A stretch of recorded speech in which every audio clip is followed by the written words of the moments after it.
Usually, actors don't want audience members to think about the production of the play. They want them to get lost in the story. It's a Wonderful Life, a live radio play, which opens Saturday at the Lyceum Theater, is different. As Lyceum artistic director and actor Quinn Gresham put it, this is the telling of the story. What am I doing? Congratulations! Congratulations! Harry, why didn't you tell somebody? Nobody tell me.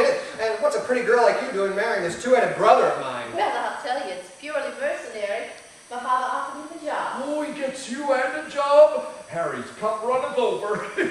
Come on, Ruth. Let's start ahead and leave the bags for the fellows. All right.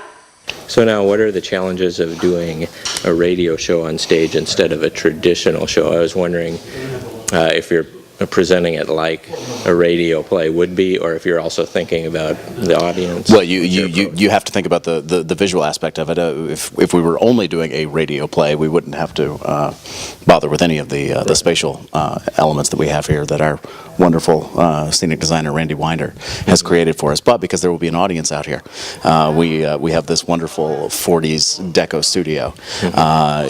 We're not costumed, obviously, right this second, but we will be when the show happens in period clothing.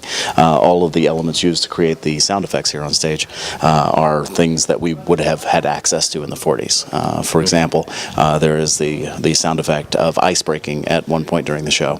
A plastic bottle being crunched sounds perfect, but in the 40s there wouldn't have been a plastic bottle to use. So we have this wonderful array of cornflakes on a baking sheet, and that's how we're creating that sound. Billy, you know what the three most wonderful sounds on earth are? Breakfast is served, lunch is served, dinner is served. No. Anchor chains, plane motors, and train whistles. This particular production works on a number of levels. I mean, for one, it's a retelling of that great story that we all love, but also, two, it's a glimpse into what old-time radio was like and how those shows were produced and presented. So you really sit out there and enjoy several things all happening at once, which makes it a great evening in the theater.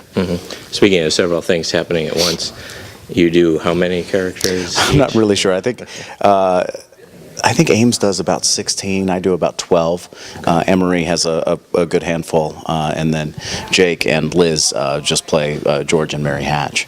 But even they play them at different ages. Right, they do. They play them as they progress through the story. Yeah. This is John Hansen reporting for the Sedalia Democrat.